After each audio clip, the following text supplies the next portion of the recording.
जय श्री सीताराम। अब हम साउथ अमेरिका देखेंगे। इससे पहले हम एशिया और अफ्रीका और नॉर्थ अमेरिका देख चुके हैं। अब हम साउथ अमेरिका को देखेंगे। तो यहाँ पर 14 कंट्रीज़ हैं साउथ अमेरिका में, और पूरे वर्ल्ड का 11.8% पूरे वर्ल्ड का लैंड एरिया ये कवर करता है, और जिसमें 5.68% पॉपुलेशन रहती है।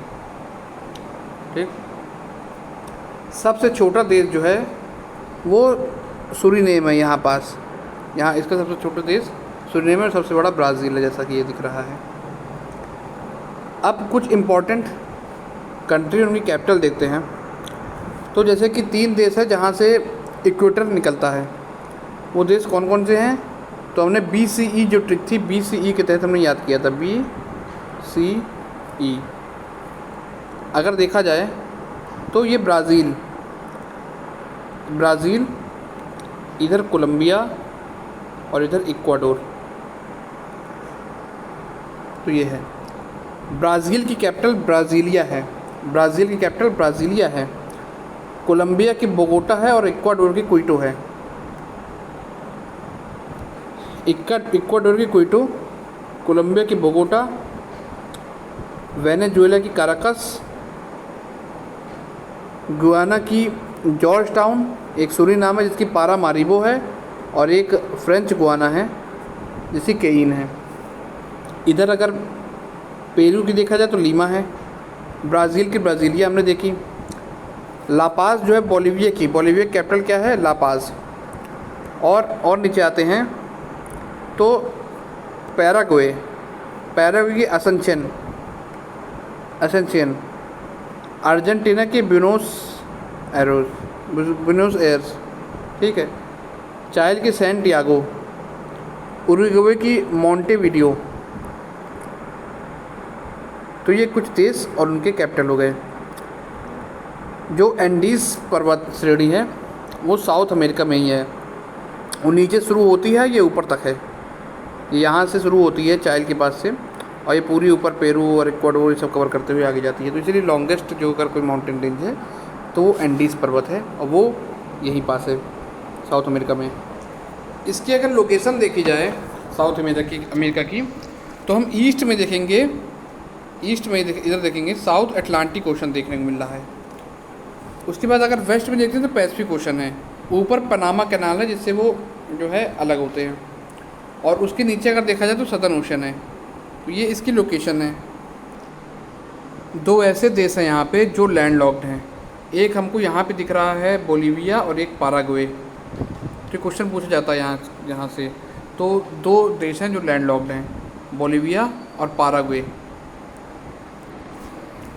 और यहाँ से जो लाइन निकलती है ट्रॉपिक ऑफ कैप्रिकॉर्न, जिसे कि हम मकर रेखा बोलते हैं, तो कौन कौन देश से होकर जाती है? तो यहाँ पे चिली, इधर अर्जेंटीना, ये अर्जेंटीना दिख रहे हैं, पैराग्वे, और ये ब्राज़ील। तो इन देशों से होकर के गुजरती है। कौन सी? चिली, अर्जेंटीना, पैराग्वे और ब्राज़ील। इसके लिए हमने ट्रिक देखी थी, तो वो ट्रिक वाली वीडियो में वो कवर है, जो कि शॉर्ट्स के रूप में हमने देखा था ट्रिक इसमें की। अब हम एंडीज़ माउंटेन रेंज की बात करते हैं। तो एंडीज़ जो माउंटेन रेंज है वो चाइल से शुरू होती है, चाइल से शुरू होती है, और चाइल में इधर अर्जेंटीना में कुल 7 देशों में फैली हुई है वो एंडीज़ माउंटेन रेंज, जो कि दुनिया की सबसे बड़ी माउंटेन रेंज अगर पर्वत श्रृंखला है तो वो एंडीज़ है। तो वो चाइल इधर अर्जेंटीना से होते हुए इधर जो है हमको देखने बोलिविया, पेरू, और ऊपर आते हैं तो हमें इक्वाडोर और कोलंबिया, वेनेजुएला, इन सब देशों में लगभग 7 देशों में फैली। कौन कौन से देश हैं?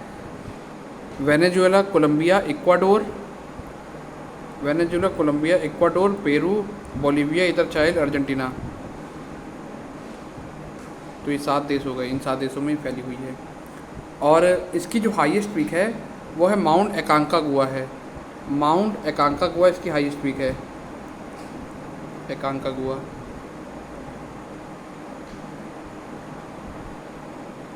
ये अर्जेंटीना और चाइल, दो देशों में इसकी हाईएस्ट पीक देखने को मिलती है एंडीज़ की। एक वॉल्केनो है जो कि एंडीज़ माउंटेन रेंज पर भी है, रेंज पर ही है, और वो जो है माउंट चिम्बारोजो है। माउंट चिम्बारोजो, माउंट चिम्बारोजो वॉल्केनो जो है वो यहाँ पे देखने को मिलता है। ये एक तरीके का एक्सटिंक्ट वॉल्केनो है, मतलब बहुत पहले कभी इसका उद्गार हुआ था, उसके बाद से देखने को नहीं मिला है, काफ़ी लंबे समय के बाद से ये देखने को मिलता है। और अर्थ का जो सेंटर है उससे सबसे दूर अगर कोई पॉइंट है तो वो माउंट चिम्बारोजो ही हमको देखने को मिलता है। और एक है माउंट कोटोपैक्सी, इक्वाडोर में है माउंट कोटोपैक्सी, जो कि सबसे ऊंचाई पर, जो वर्ल्ड की जो सबसे ऊंचाई पर अगर देखा जाए कोई एक्टिव वॉल्केनो अगर है तो माउंट कोटोपैक्सी वो इक्वाडोर में है। कोटोपैक्सी 5879 मीटर इसकी हाइट है माउंट कोटोपैक्सी की। ये भी एंडीज माउंटेन रेंज के अंदर ही आता है। और दुनिया का सबसे बड़ा डॉर्मेंट वॉल्केनो अगर बात करी जाए, वॉल्केनो वाले बात करेंगे तो वहाँ पे हम एक्टिव और ये सारे देखेंगे, एक्टिव, डॉर्मेंट और एक्सटिंक्ट वाले को। लेकिन अगर यहाँ पे बात आ रही है तो उसको भी देख लेते हैं। अगर वर्ल्ड का हाईएस्ट डॉर्मेंट वॉल्केनो की बात करें तो ओजस डेल सैलाडो हमको ये चाइल वाली एरिया में देखने को मिलता है। चाइल में ओजस डेल सैलाडो, तो ये है। कुछ इम्पॉर्टेंट डेजर्ट अब देख लेते हैं। तो एक है एटाकामा डेजर्ट।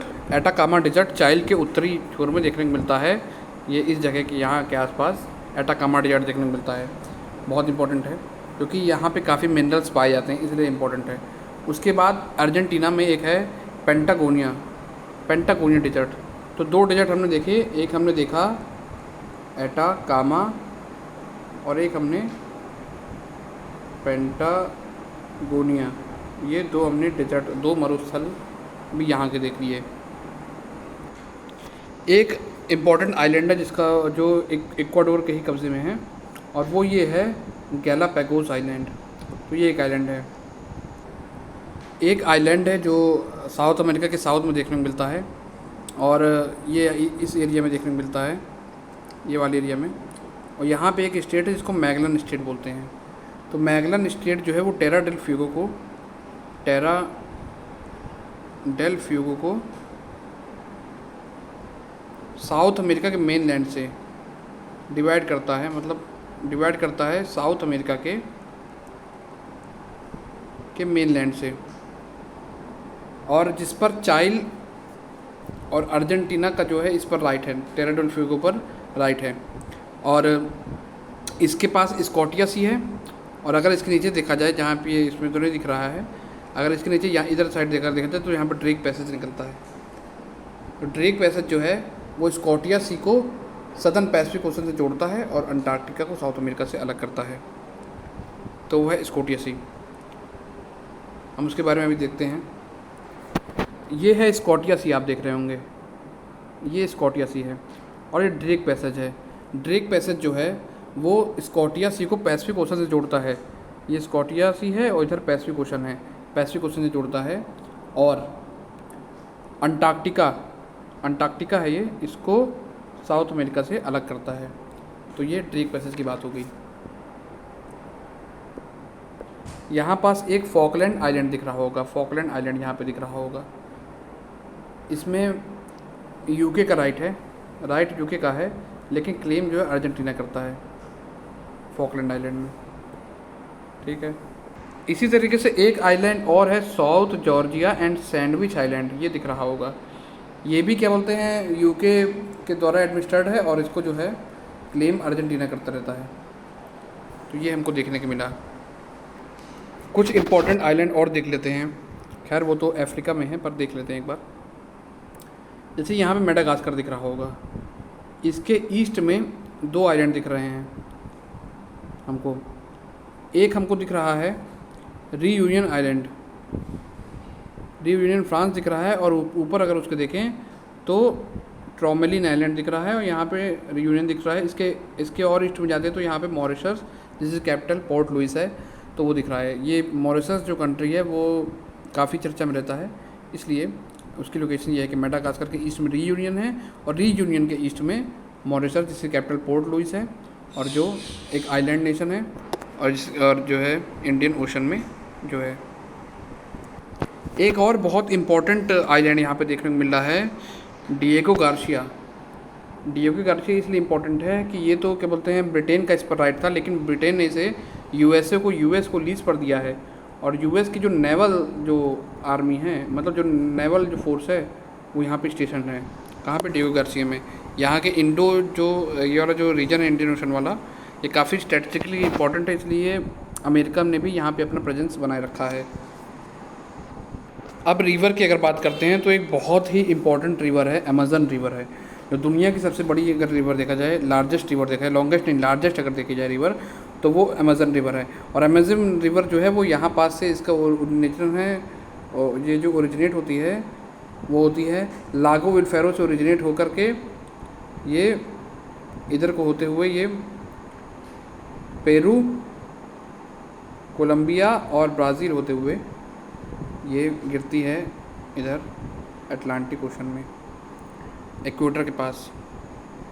और इक्वेटर भी यहीं पे जा रहा होता है, ब्राज़ील और पेरू और जो है इक्वाडोर से होते हुए, तो इक्वेटर ये इक्वेटर जा रहा है ऊपर, तो इसके पास जाकर ये गिरती है, इक्वेटर पास, ऊपर नहीं नीचे साइड। और इम्पॉर्टेंट ये है कि यहीं पे जो फॉरेस्ट हैं उनको हम अमेज़न फॉरेस्ट बोलते हैं। एक रिवर है वेनेजुएला में जिसको हम कहते हैं कैरो रिवर। कैरो रिवर जो है वेनेजुएला में इम्पॉर्टेंट ये है कि यहाँ पे एक वाटरफॉल है जिसको हम कहते हैं एंजल वाटरफॉल, एंजल जलप्रपात। ये दुनिया का सबसे ऊंचा वाटरफॉल है, ये यहाँ पे याद रखेंगे। 3 और इम्पॉर्टेंट नदी है, एक है पैराग्वे रिवर, उसके बाद एक रिवर है, एक पैराग्वे रिवर है, एक उरुग्वे रिवर है और एक प्राण रिवर है। ये 3 रिवर है, और इसी को जो है ये क्या बोलते हैं, ला पलाटा, जहाँ पे गिरती है ये वहाँ पे डेल्टा बनाती है, उसको ला पलाटा कहते हैं। और अटलांटिक ओशन में जाकर के ये गिरती है, अटलांटिक ओशन में जाकर के। कौन कौन से 3 रिवर? पैराग्वे, उरुग्वे और परान रिवर, ये 3 रिवर हैं जो ला प्लाटा से होते हुए सीधे अटलांटिक ओशन में गिरती है। ये ब्राज़ील के साउथ में इसकी लोकेशन है। अब लेक अगर देखें तो एक बहुत इंपॉर्टेंट लेक है, लेक टिटिकाका, ये दिख रहा है, लेक टिटिकाका। ये जो लेक है साउथ अमेरिका में है, और दुनिया का सबसे ऊंचा नौकागम्य जो झील है लेक वो यही है, जहाँ पे नौका वगैरह चलती है दुनिया की सबसे ऊंची जगह पे, ऊंचे लेक पर, वो तो लेक टिटिकाका है। ये बोलीविया और पेरू के बॉर्डर पे जैसा कि हम देख पा रहे हैं, और इसको हनीमून लेक के नाम से भी जानते हैं। ये एक लेक है चाइल में एक लेक है, चिले जैसे कहते हैं इसमें, उस लेक का नाम है लेक पोपो। लेक पोपो कहाँ पे है? ये चाइल में, लेक पोपो, ये बहुत इम्पोर्टेंट लेक है। और तो ये कुछ इम्पोर्टेंट लेक हो गए। जिस एरिया से अमेज़न रिवर निकल रही है वहीं पे अमेज़न फॉरेस्ट बना, और वही जो एरिया ये आप देख पा रहे हैं, ये जो एरिया है इसको अमेज़न बेसिन बोलते हैं, ये अमेज़न बेसिन है। तो ये कुछ बहुत ही इम्पोर्टेंट जो साउथ अमेरिका के थे हमने बताए। जब हम ग्रासलैंड वगैरह देखेंगे तो वहाँ पे हम और भी चीज़ देखेंगे, जैसे पंपाका हो गया, पंपास वगैरह हो गया, लानूस हो गया, ये सारी जो चीज़ें हैं हम और दूसरे देशों में देखेंगे, कॉन्टिनेंट में बेल्ट्स, ये सब चीज़ को देखेंगे, तो तब उसको कवर करेंगे। लेकिन उससे पहले ये जानना पड़ेगा कि ये चीज़ होती क्या है, तो इसके बाद पढ़ने में आसानी होगी। तो ये रहा साउथ अमेरिका। एक वीडियो में लगभग सब कुछ कवर करने का प्रयास करा है, जिसमें से हमने डेजर्ट भी देखा, रिवर भी देखा, माउंटेन भी देखा, और भी कई चीज़ें देखी, स्टेट्स देखा, जो मैगलन स्टेट हमने पढ़ा यहाँ पर टेरा डेल फ्यूगो के पास, स्टेट कैपिटल भी सारी देख ली।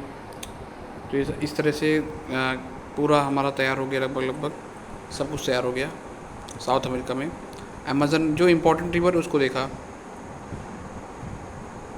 फिर हम अगली वीडियो में हम और भी कॉन्टिनेंट को देखेंगे। मिलते हैं फिर से, तब तक के लिए जय श्री राम, हरे कृष्ण हरे राम।